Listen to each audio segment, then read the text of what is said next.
cert back in like 2014, but I don't know a lot of you, I've been I've probably only been into 3 of these meetings over the years, but I'm excited to present this topic to you today, and again, I really appreciate you for giving me this opportunity. I'll apologize in advance for people that were expecting a Scott Walker talk. I probably am the antithesis of Scott Walker talk right now. It's going to be more of a biomechanics course, and I'm bald, and we're going to go from there. So has anyone here heard of PRI? So yeah, a few of you. That's basically what I'm going to be introducing is how do you use some of these PRI concepts in an AK practice. So I spend more time looking at exercise systems than I probably do any other thing throughout my general research for work. I've had the opportunity, I've studied functional movement systems, I've gone through MoveNet, CERT. I don't know if you guys know who Ido Portal is, but his system is actually pretty unbelievable. It's just hard to use in a clinical context. I'm actually one of the few people that's certified in Stuart McGill's work, and I've done a lot of kettlebell stuff with Pavel Satsuma. But when it comes to trying to identify exercises that are going to be the best to complement AK findings, I think PRI is unmatched when it comes to that. So what is PRI? PRI is, it stands for Postural Restoration Institute. It was developed in 2000 by this physical therapist, Ron Haruska. And for some of the people that are familiar with PRI, I would think anyone that ever meets Ron or talks to Ron or listens to Ron, he is on another level on how he looks at the human body, how it's actually kind of hard to follow him sometimes, when he goes off on his tangents. But he's truly a brilliant and innovative individual. To me, I consider him like the Dr. Goodhart of physical therapy. Just the way that he thinks things through. The treatment methodology of PRI is in a lot of ways is similar to AK, where you're trying to identify these neurological patterns of overuse. And most of the treatment is trying to give a specific non-manual technique. So they use the word non-manual techniques, but it's some specific exercise. And the goal is essentially you identify this pattern of overuse, you give this non-manual technique, and then you try to reassess whether or not that pattern of overuse got dampened down. One of the cool things about a PRI practitioner, even though the majority of them are physical therapists, they will treat things that we will treat. They'll get into allergies and a lot of dysautonomia,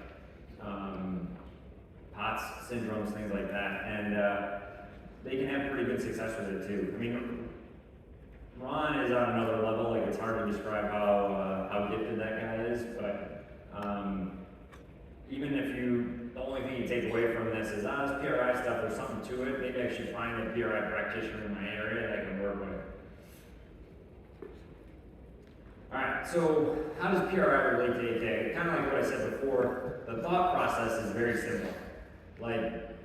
They follow a assess, treat, reassess methodology. They expect to see these changes very quickly. And it's mainly because, similar to AK, they're manipulating neurological function.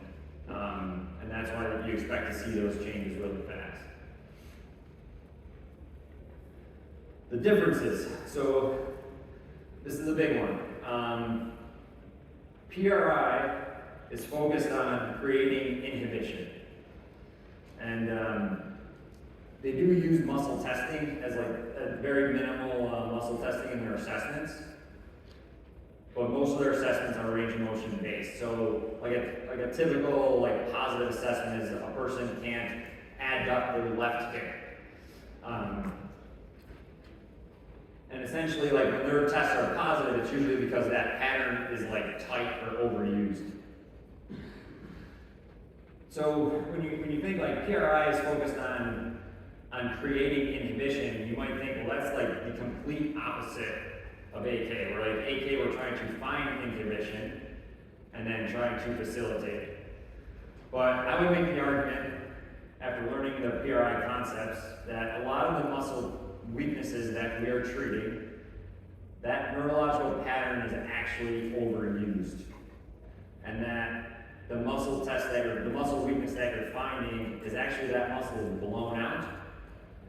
And that's why like a lot of like traditional exercises that we might think to use to strengthen a weak AK muscle don't really work. And the psoas weakness is like the best example. So, I mean, I almost stopped doing AK because I was getting so frustrated with psoas weaknesses that I couldn't turn them on, and then that's when I found all this QA stuff, and that brought me back. But, I mean, the psoas weakness is, at least in my practice, is one of the most common weaknesses that you'll find. I mean, it's a harder test than other tests, first of all, but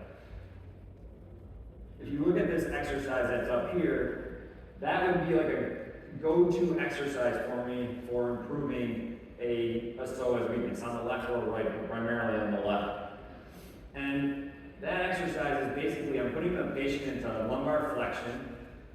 I'm having them pull down with their left heel, so I'm creating like a hip extension moment, even though the hip is in flexion.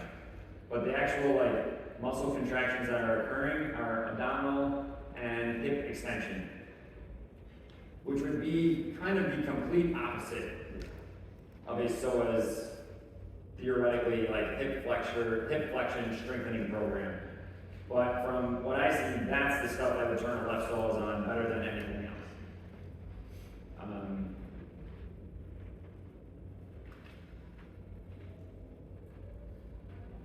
So, what are the fundamental concepts of PRI? So, the most fundamental concept within PRI is that the human body is designed with asymmetry. The brain, circulatory system, the respiratory system, visceral organs are different on one side of the body versus the other. And obviously in AK, like we treat the left and right a little bit differently, but this is really the only system I've seen that really embraces it. And like they recognize the difference and they truly embrace that difference between the left and the right side. And this God-given imbalance, this is a gift for us. Because it gives you a compass as how do you identify where this person is breaking down. You start to learn like why this muscle failed as opposed to that muscle, because you know that that muscle is being overworked more than some other muscle. For example, like you start to learn that like a right SI problem is actually, even though the pain might be the same as like another patient with a left SI problem, you start to learn that a right SI problem is completely different than a left SI problem. Or a right shoulder problem is completely different than a left shoulder problem, not the same thing. Like these are two examples, like that would be the exercise on the left, like that would be a go-to exercise for me of someone with a right SI problem. And what I'm doing there is I'm unloading that load through the right SI joint. I'm trying to create expansion through that right rib cage and basically this like abdominal region in the right anterior chest wall. And then on the left here, this would be like a go-to exercise for a left SI problem where I'm trying to pull that person into their left hip. I'm trying to open up the external rotators on their left side. So that's just a good example of how you would think the problem differently once you start to recognize that these muscle patterns are different on one side versus the other. All right. So in PRI, there's 4 main muscle patterns that you're trying to identify and trying to inhibit. If you're looking at this picture, so the right temporal mandibular cervical chain, the right TMCC, the right brachial chain, the left anterior interior chain, and you can't see it on this picture, but the posterior exterior chain. If clinical goals are achieved, the clinician will create neutrality of the sacrum, sternum, and sphenoid bones. Like that's the goal of a PRI-minded practitioner. most of the time when you're starting off learning PRI, you start at learning about the left anterior interior chain. And that's your left psoas, your left TFL, your left vastus lateralis, and your left lateral hamstring. So that's a muscle pattern that is overused on all humans, actually. Like this picture of Michelangelo, it's amazing that like he's supposed to be the prototypical or the ideal man at that time, and he is in the PRI pattern, and it's a perfect depiction of it. So you can see how his center of mass is located over his right leg. His right leg is adducted. His right shoulder is depressed. His right scapula is in a state of internal rotation. And his right SCM, which leads into that right TMCC, is contracted, and he's like this, basically. And that is the dominant pattern of all of us, actually. Now, obviously, not everyone is going to be in that pattern all the time. There's a lot of varying compensations off of that pattern, but just know that that's always there. And it's hard you're never going to get rid of that. You're just trying to dampen it down. You're just trying to calm it down to create the ability for the patient to go from being here to being here. And if you guys want to stand up, you can try that. Like, see what it's like to just stand like this on that right leg, left leg out, and compare that to what it feels like to go left leg, right leg in front, and here. And it will feel, on a lot of people, it will just feel weird being here.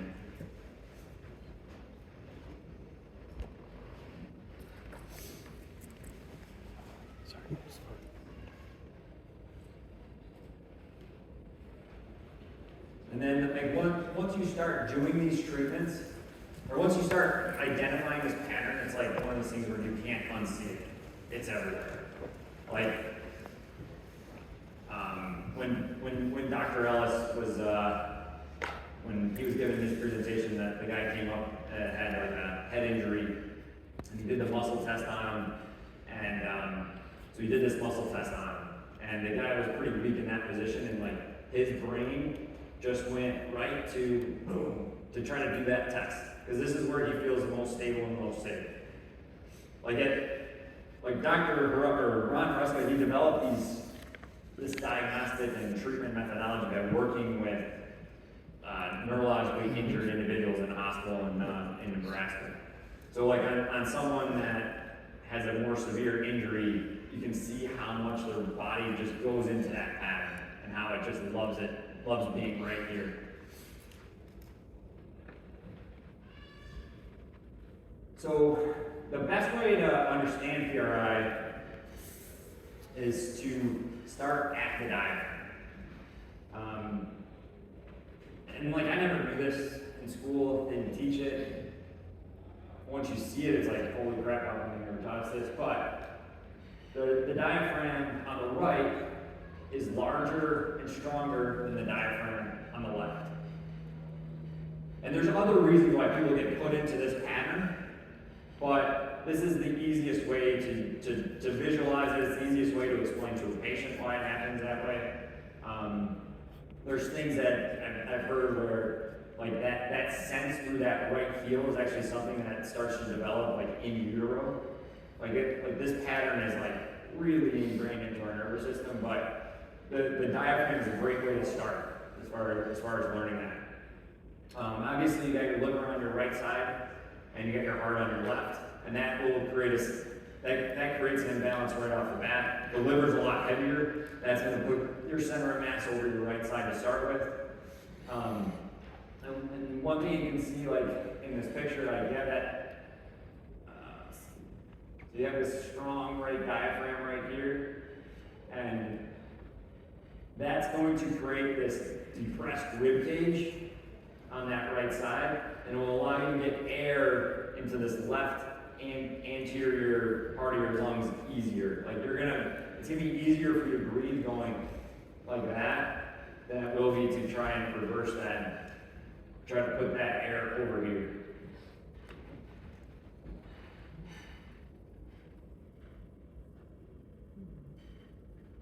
So once you recognize that diaphragmatic imbalance, the best place to start as far as treating, or how do you start incorporating these ideas into your daily life would be, you want to start by establishing the ZOA. So the ZOA stands for the zone of apposition. You can see here, that's the ZOA. It's like it's where the diaphragm and the rib cage, where they kind of like intersect. And this is an example of like a good ZOA, and this would be an example of a bad ZOA, where like essentially the rib has gotten flared, and now the diaphragm, instead of being dome, is actually flat. And then the one in the middle, you have like this nice rib cage that can stay down, and now you have this more overlap between the inner wall of the diaphragm and the rib cage. So why is the ZOA so important? The ZOA allows the diaphragm to work optimally. This will have the following impacts. It'll decrease the demand on the accessory muscle of the neck right off the bat. So, I mean, people that can't establish a good ZOA, there's a good chance they're going to be overusing these accessory muscles of respiration. It allows you to create pressure in your abdominal cavity.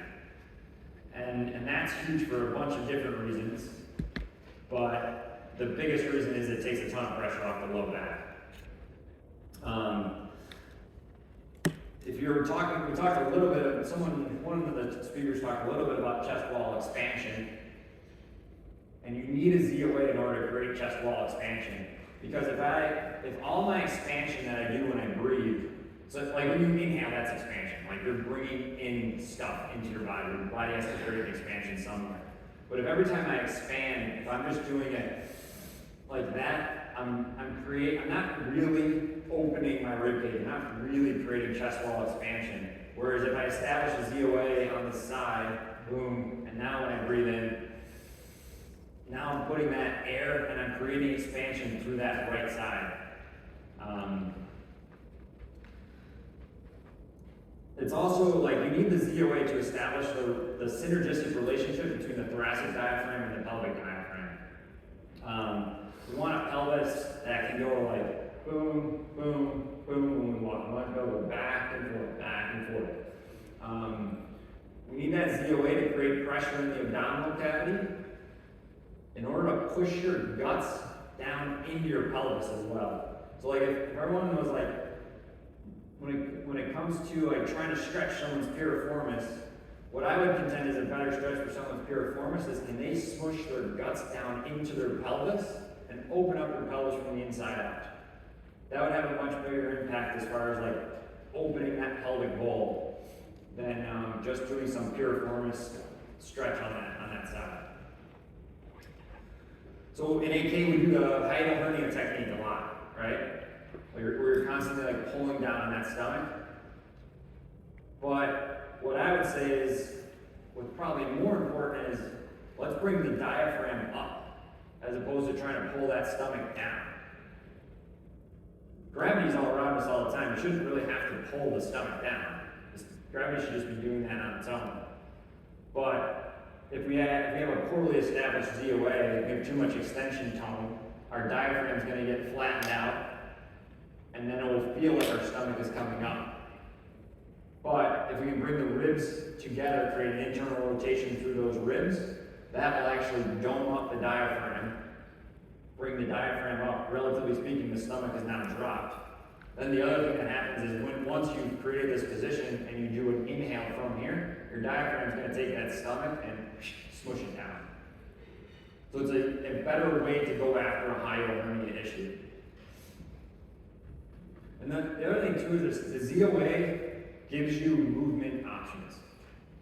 All right. So if I have a bad ZOA, I'm going to be rib flared, or I'm going to have too much extension tone in my body, which makes it really hard. Like if I was a golfer or something, like so if I'm like this and I try to swing a golf club, I don't have that much ability to like create flexion and rotation. I can't really get into that backswing. Like if I'm too flared up, if I go to swing, I have to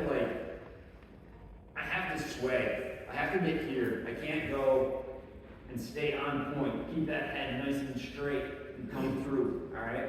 I don't know how many golfers we have in here, but like it's a good way to visualize like a ZOA gives you movement options. All right.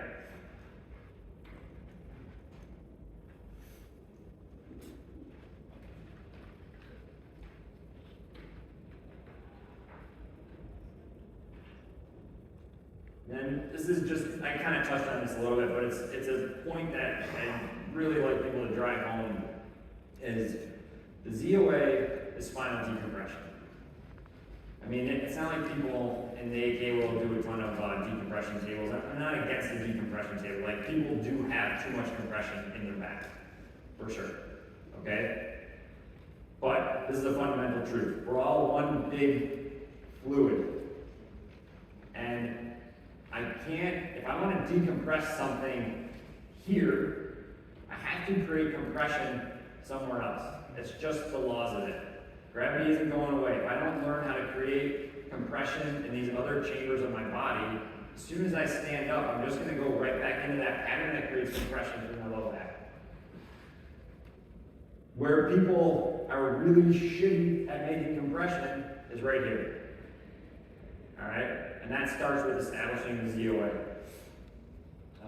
And that's true for, like, you almost have to take that thought process into anywhere you want to create expansion in the body.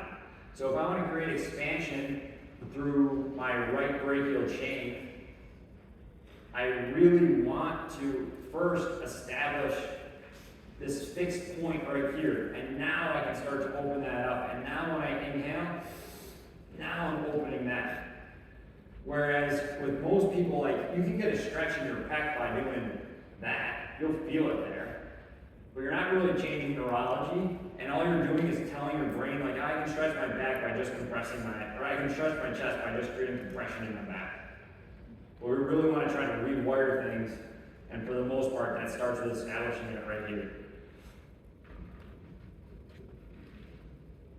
This is just so this picture on the left, that's like a PRI stock photo that just kind of shows you over time someone that has like a non-balanced breathing pattern, what they start to come into. This is just a patient here.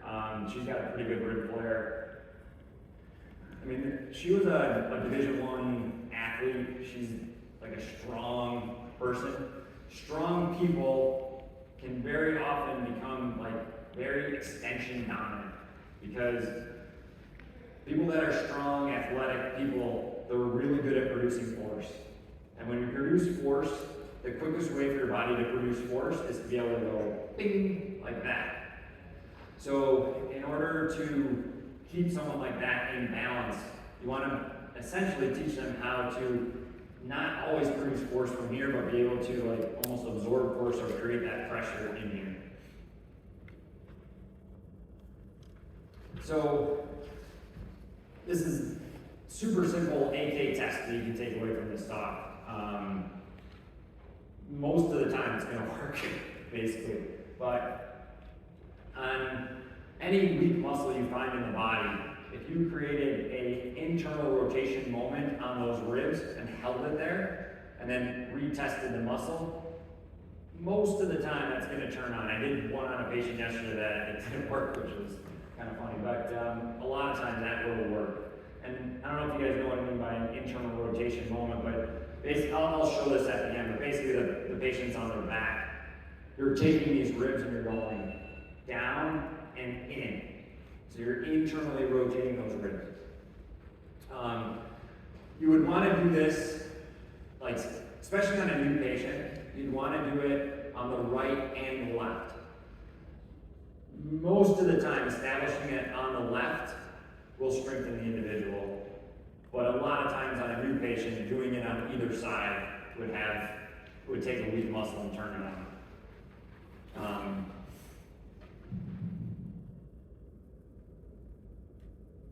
So PRI has established over 600 non-manual techniques, which is like unbelievably daunting, and it's actually one of my main complaints with their system is like, why are there so many techniques? Because you're never going to learn all of them and incorporate all of them. But performing these techniques, it can be difficult. Like there's no, in order to get the desired effect, like to get the patient on the lines of what you're trying to do, like it's not necessarily the easiest thing in the world. But at the same time, the treatment goals or the sensory goals of a lot of their techniques are pretty much the same.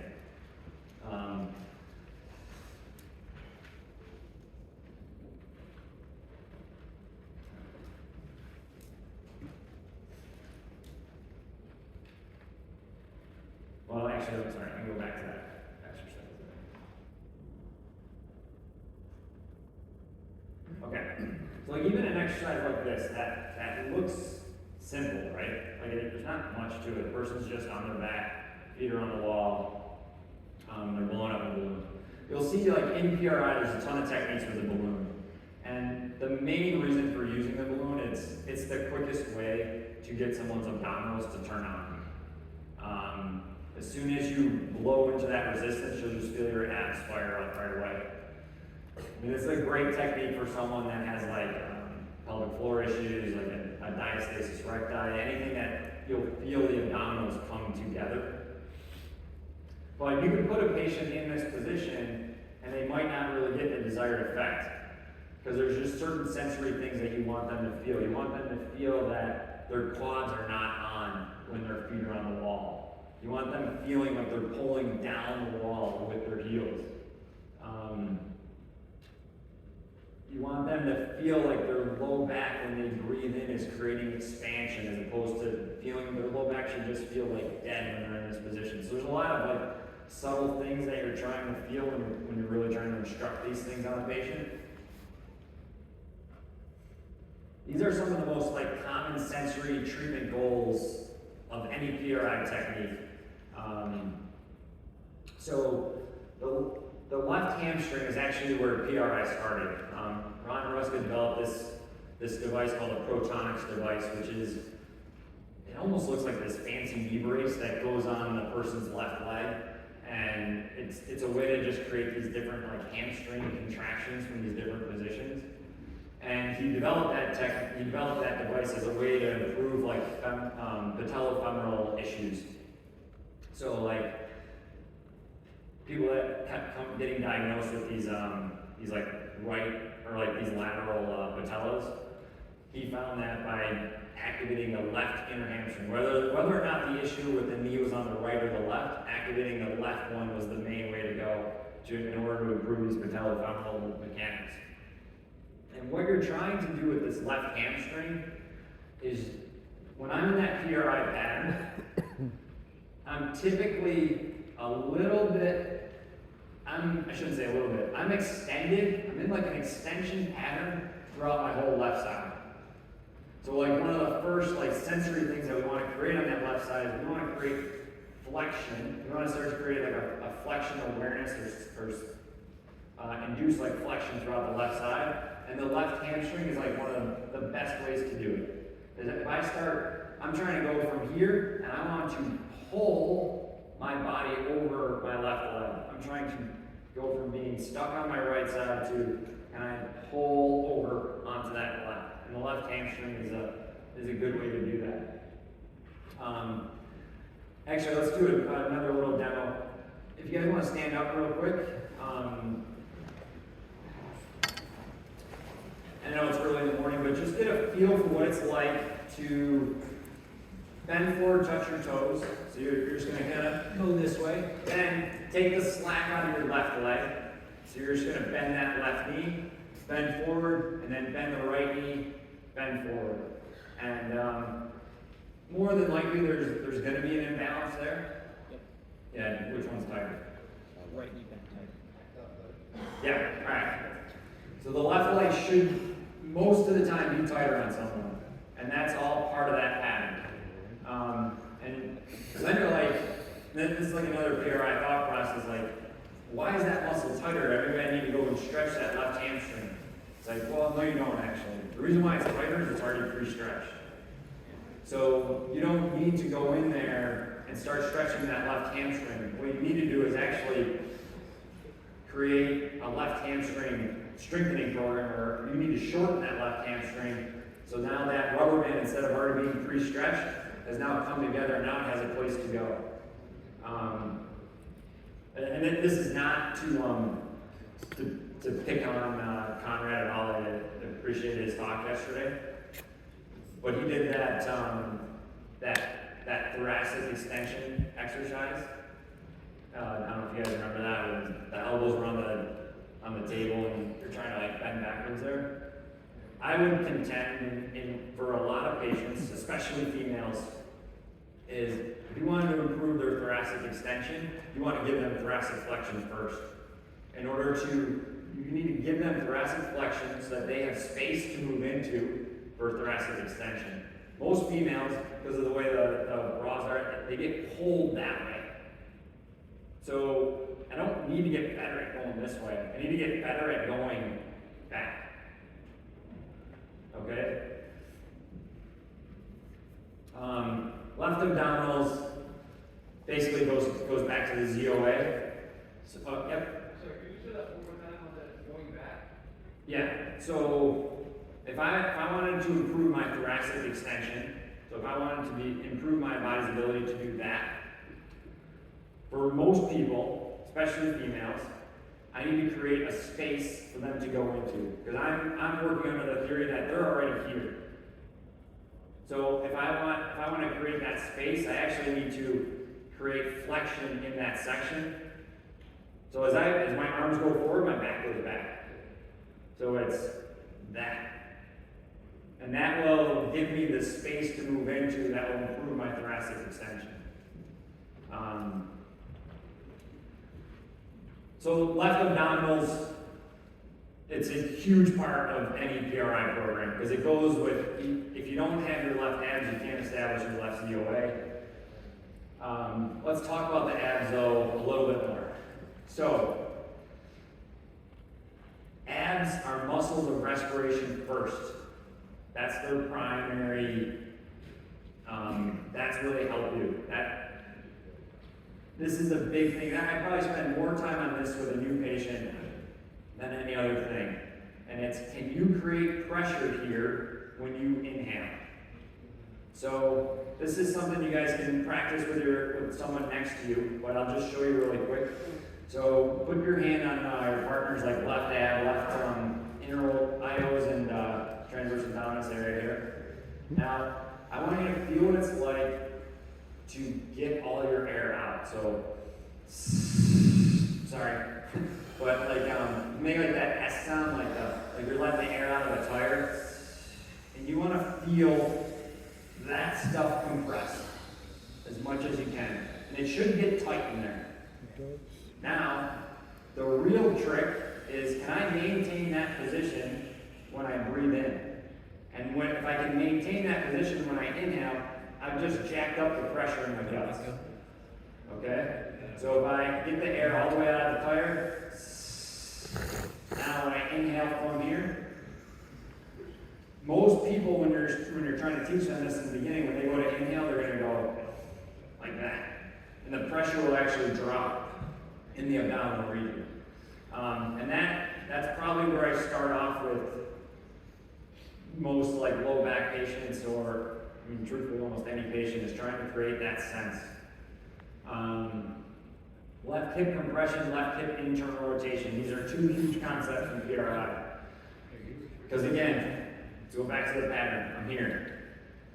My left hip is externally rotated. My left pelvis is in flexion, external rotation, and abduction. Those three things go together. So, how do I reset this system? Well, a big thing is, can I create an internal rotation moment through that left hip? These left external rotators get extremely tight.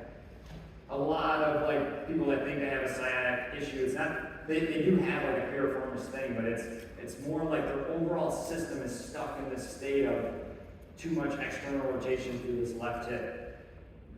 Okay? right chest wall expansion. I meant to say this earlier with the right brachial chain, but with Dr. Leibowitz's technique, when they're checking for heavy metals, they're taking that right arm and they're bringing it across, and then they're testing off the opposite muscle, and they found that it happens more often if you bring the right arm across, you're going to get more findings. To me, that's because the right brachial chain is like hyperactive compared to the left. That's a reason why that happens.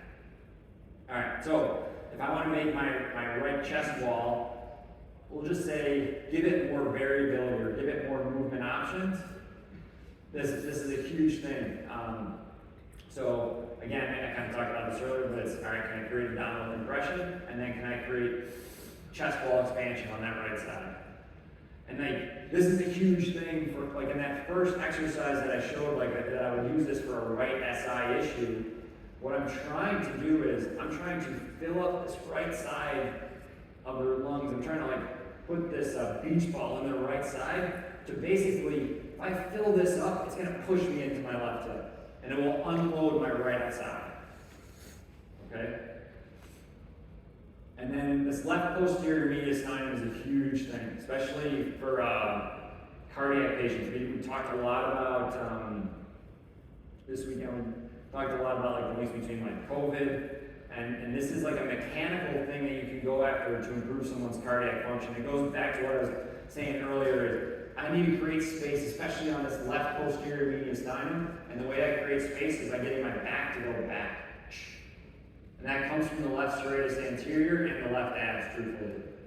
So the left abs, left serratus anterior, they go together. My arm goes forward, my back goes back.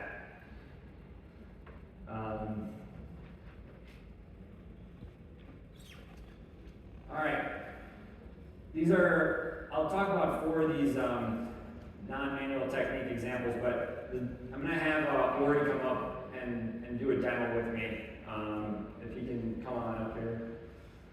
Unfortunately, the setup in here isn't the best for these exercises, but we'll see what we can do. So, all right, well, thanks for coming up.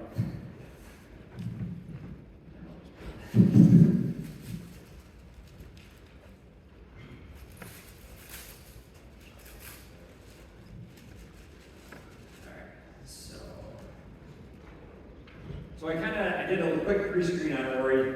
I just was sitting at the table, I'm like, if I can get a demo for one of you guys, what I'm looking for is, then you guys have a chronic QL weakness or a chronic psoas weakness, all right? And he's like, my right psoas a lot of times is off. So he can come on his back here. So I'm just gonna test his psoas on the right. Bring this out. Hold it right there. Push that. All right. And then I'm going to test it on both sides.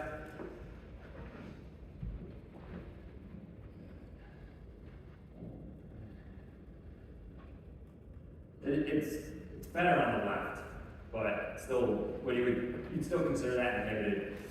All right. So I'm going to do that ZOA assessment basically. So I'm going to take his right ZOA, or right ribs, and I'm going to bring a down and back internally rotated movement through that right rib cage. And now I'm going to hold it there. Hold it right there, push that. And that turns that right psoas on a lot, actually. And then I'm going to do the exact same thing for his left psoas.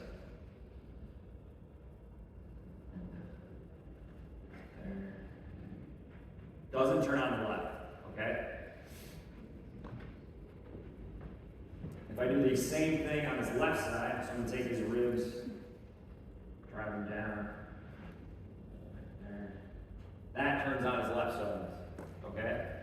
And more than likely it should turn on his right as well. And that gets his right side as well. All right. There's a ton of ways we can establish a ZOI on him. But the first exercise we're going to do is that second one, and all 4 left posterior mediastinum expansion and left AFIR, which is like a mouthful, but I'll explain what that means. So I'm gonna have him go on his hands and knees.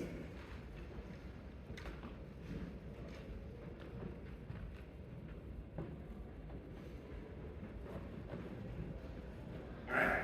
So AFIR, this is another like kind of cool PRI concept. Is actually sorry, I didn't take a break. I'll just explain this for a second. We spend a lot of time talking about we might talk about internal rotation on the hip, internal external rotation on the hip. But in PRI they talk a lot about acetabular motion on top of the femur, not just femur moving within the acetabulum. It's more my femur's in this position. How does my acetabulum move on top of my femur? So in a left AFIR, my left foot is fixed, and I'm trying to create this internal rotation in that joint with my acetabulum. Like this is left AFIR, even though it doesn't really look like I'm internally rotating my hip that much. Okay? So I want to exaggerate left AFIR on him when he's in this hands and knees position. So I'm going to have him go on his hands and knees. And the way I'm going to do that is I'm just going to put this pillow underneath his left knee. Like that. Perfect. And when I'm doing this exercise to help maintain that he's in left AFIR, I want that left femur to stay perpendicular to the ground. I don't want it to be out like that. I want it to stay in. Okay. He could actually put his right femur into a little bit of ER, a little bit of external rotation there. Okay. So basically all we're doing is putting him in this position, and then we're doing that breathing technique that we just talked about. Okay?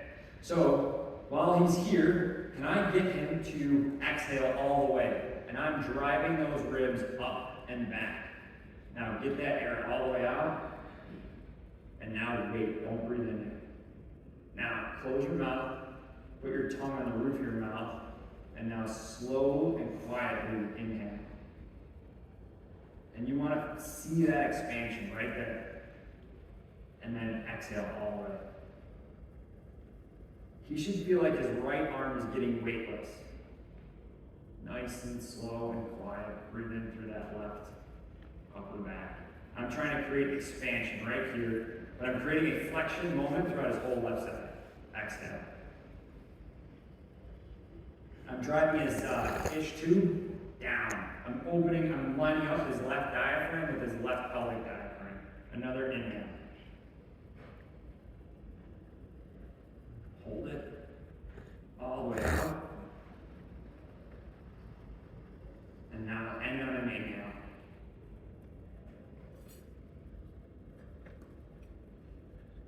Good, relax. You can go on or back again.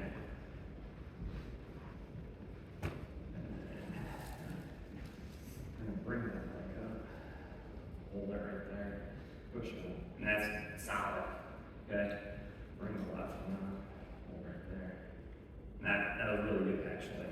Yeah, you can feel that, right? Yeah. Alright.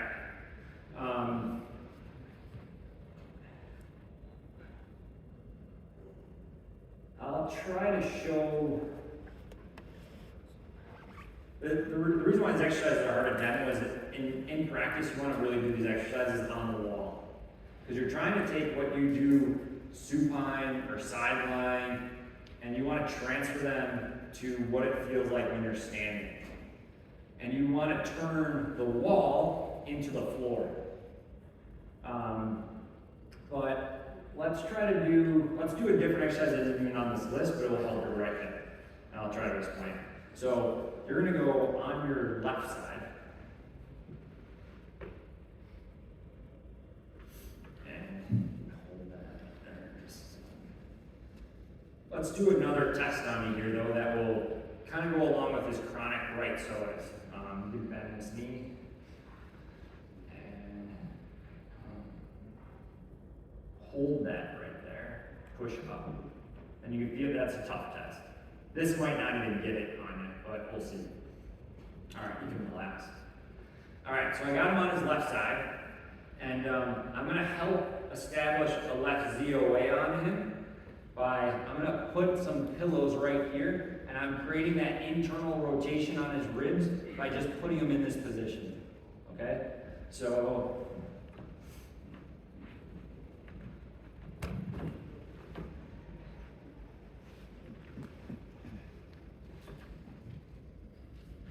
so he wants to feel like those pillows are pushing him back and in. Alright? He's going to bend both knees. And I'm going to take this shoe off, okay? And just feel that right arch right there. Alright. So, what we're basically doing at his pelvis right now is I'm going to use his right glute max to essentially drive him, and I'm doing a category 2 adjustment on him, but he's the one doing it. Okay? So with his left abs in this position, I want him to slide his right knee forward so that his ASIS comes forward. Okay? So I want you to feel like your abs stay right there, and now just start sliding this knee, not up, but towards me. That. And you're staying back, and you want to feel that fire up. Now, with your right arch, maintain that contact, and now add the knee up. Right there. Now, push through that arch while that knee stays here. Now, I'm just going to pull, breathe out a little bit. And you should feel this in your butt, right in here. Good? And just resisting a little bit. I'm just adding a little bit to it. And now breathe.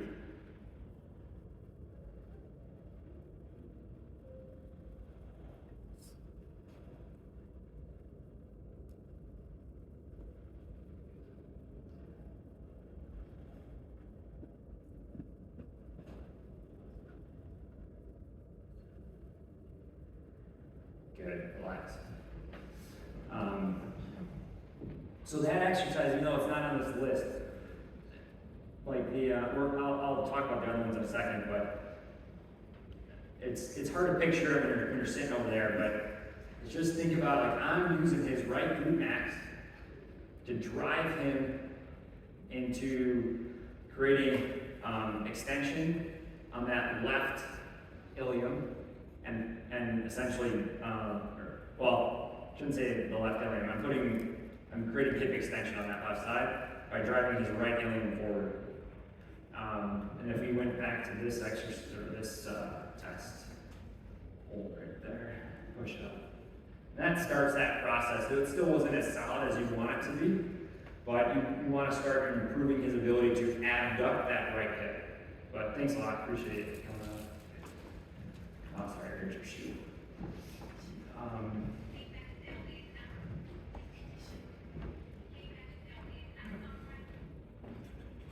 If you guys have questions about these exercises, feel free to come up to me throughout the day.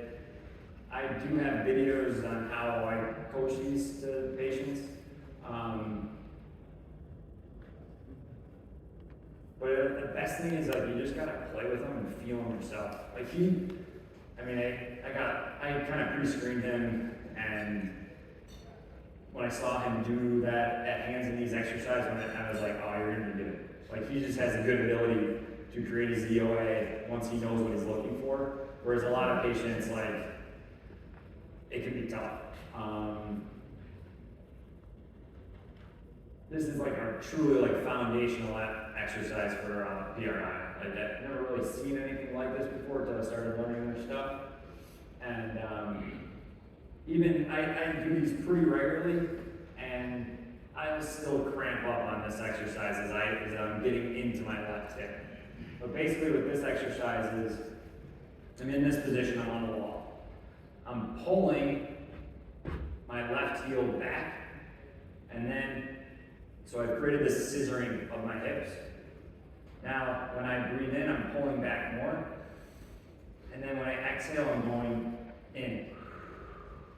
Now, from this position, I do the exact same thing. I don't really go anywhere, but I'm creating that same moment. It's a pull on the inhale, and then add up on that exhale. And what you're doing is you're like this to the hip. And you're getting that hip back in that socket. And it feels really good. And it helps out so many things. This is one of my favorite exercises, partly because it's hard for people to screw up. And it just feels good. Like, you get a patient that's got, like this would be like a good time to use this exercise. You have someone who comes in, they got a weak right QL, a weak right psoas, and their right hamstring is blown out. To me, that means they are buried on the right side. Their right side is so compressed. And this exercise should make them feel better. It should change those 3 tests pretty quickly, actually. All right. So, in conclusion, I really thank you for giving me this opportunity as taking on the risk on a first-year presenter. PRI is really similar to AK, where you can't just like learn it in a weekend. It's a lifelong process. Their course catalog is ever growing. Like they don't just do this stuff. They've got a course on how your occlusions in your mouth are affected. They have a cervical course. They have a cranial course. The guy that started PRI is so good at the head and neck. And I haven't even gotten there as far as how to really use this stuff at the head and neck, but he's really good at it. And that's why he's able to treat a lot of things that we might treat, but he's almost doing it from the top down. But it's good to learn this stuff from the bottom up, but I just think it's a little bit easier to start here. But like, if you're thinking about like a cranial bone dysfunction, I mean, there's a reason why they call it like craniosacral. Like the stuff that's happening here is happening here. And well, how do I balance this out? Well, balancing this out kind of starts with the diaphragm. And if typically with like a cranial issue, like you're gonna have too much internal rotation on that right temporalis. So you have too much internal rotation on the right element. And then just doing these exercises starts the process of unlocking this and unlocking this. Like they do go together.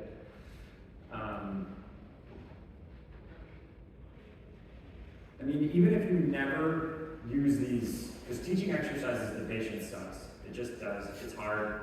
The people that want them, they do like them. But you're not going to do it with everybody because truthfully, it's not worth the time. You're going to be better off doing something else. But if you just learn the concepts, your adjustments are going to be better. Your muscle testing findings will be more detailed. Like you'll understand why that muscle failed better by learning these concepts. Like if someone comes in with plantar fasciitis and you do a soleus test on them and it's blown out, like more than likely they've overused that soleus. It's not that they need to strengthen, they can strengthen it somewhat. But what's really going to strengthen it is by decreasing that too much plantar flexion pattern throughout their left lower extremity, or throughout their lower extremity.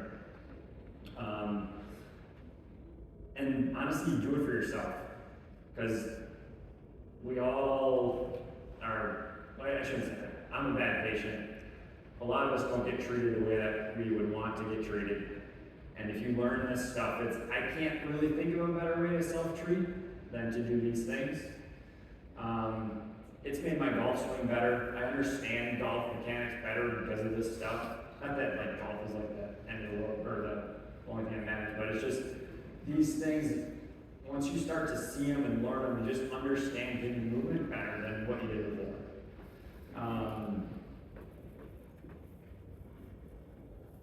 But in general, like a couple of things that you would take away from that is like, well, maybe a bilateral psoas weakness isn't really an upper fixation. Maybe it's really like an example of really bad COAs on both sides. Or maybe a lymphatic drainage problem is really just bad chest wall expansion. You know, very often the muscle weakness is the muscle pattern that's overused, and that would be the biggest thing I think to take away from today's talk is that just because it's weak doesn't mean that pattern isn't working. It's more. I shouldn't say more than likely. It can be the other way, but very often that muscle pattern is used way too much. So if you're trying to improve that patient's outcome, you need to look at how do I inhibit this pattern that's being overused. And thanks, I appreciate it, and if you got any questions, feel free to.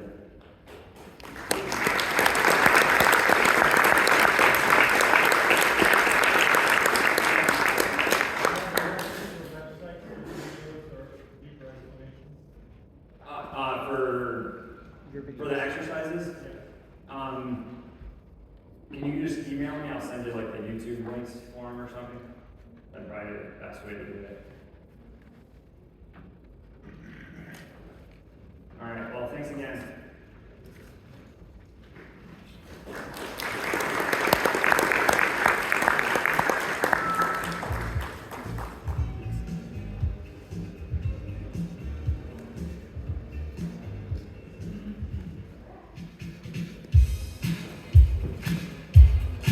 Everybody stand up. Where are you from?